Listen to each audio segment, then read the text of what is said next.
पाप भी हो गया है तो जो धर्म के मैदान में धर्म युद्ध में खड़ा हो जाता है तो उसके वो पाप खत्म हो जाते हैं। ये बहुत बड़ी बात है, बड़ी सौभाग्य की बात है जो हमें ये गौ सेवा मिली है।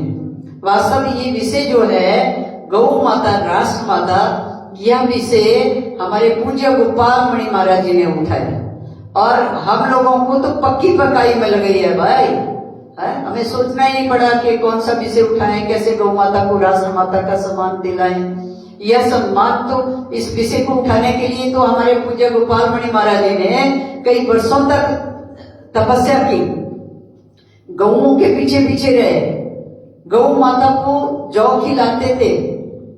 पहले भी मैं चर्चा इस बात की कर चुकी हूँ, लेकिन नए भक्त होते हैं उनको नहीं पता तो उनकी जानकारी के लिए हमें दोबारा बात को रिपीट करना पड़ता है।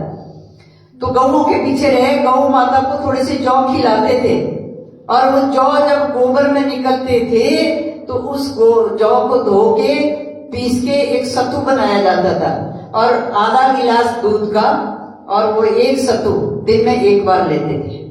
ऐसे कई वर्षों तक ये तपस्या चलती रही और माँ के पीछे पीछे रहे और कई समय तक वो गौधाम में गाय के पीछे खड़े रहे और ये माँ से प्रार्थना करते थे कि माँ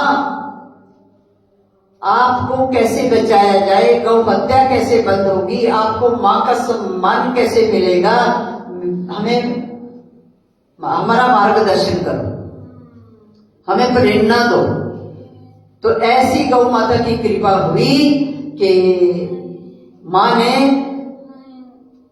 पूज्य गोपाल मणि महाराज जी को कहा कि जाओ मुझे माँ का सम्मान दिलाओ, जो पशु का दर्जा दिया गया है उस पशु के दर्जे से मुझे हटाओ।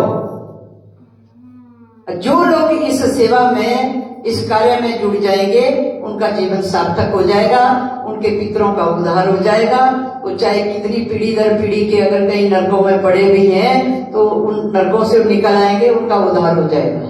तो जाओ ये काम करो और जो लोग जुड़ जाएंगे उनका कल्याण हो जाएगा। तो ऐसे करके जब माँ का ये आदेश हुआ तो पूज्य गोपाल मणि महाराज जी चोपड़ धाम से, जो उनकी तपस्या स्थली है, वहां से, और वहां उन्होंने 6 महीने यज्ञ भी किया 108 ब्राह्मणों के द्वारा।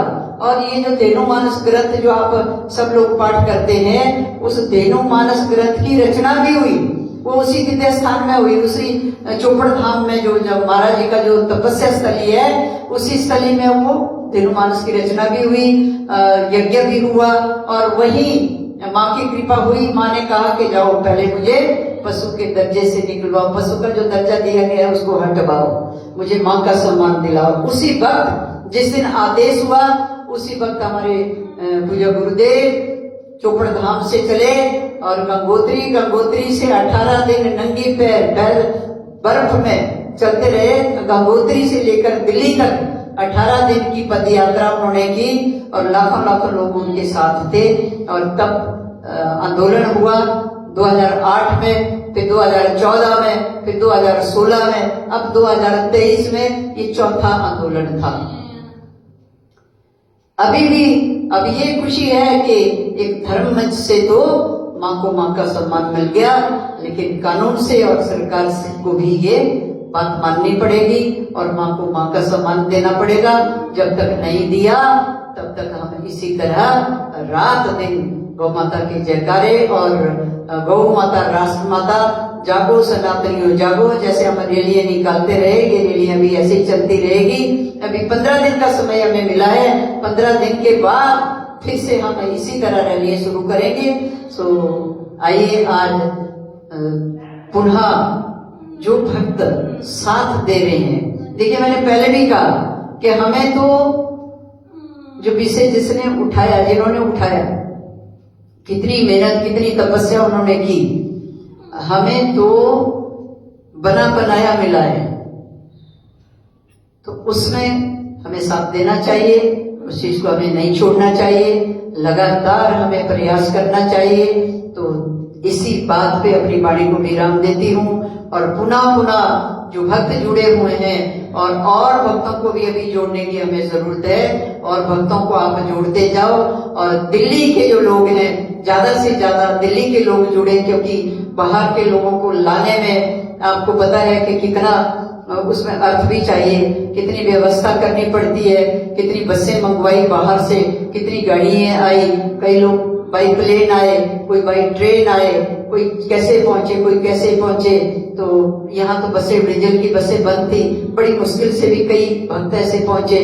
तो लेकिन ईश्वर की कृपा उनके ऊपर थी और वो पहुंचे। और अब आगे भी हमें अभी इकट्ठा होना पड़ेगा, लेकिन बाहर से ज्यादा लोगों को ना बुलाना पड़े। दिल्ली में बहुत लोग हैं, दिल्ली जाग जाए तो सरकार को भी जागना पड़ेगा और कानून को भी आंखें खोलनी पड़ेगी, माँ को माँ का सम्मान देना पड़ेगा। तो इसके लिए आप सबसे बार बार निवेदन है कि जोश इसी तरह बना रहे और बढ़े, कम ना हो, जब तक माँ को माँ का सम्मान नहीं मिलता। तो दिल्ली वाले लोगों से मेरा निवेदन है कि दिल्ली की जनता को इकट्ठा करें। इन्हीं शब्दों के साथ वाणी को विराम। जय गौ माता की। माँ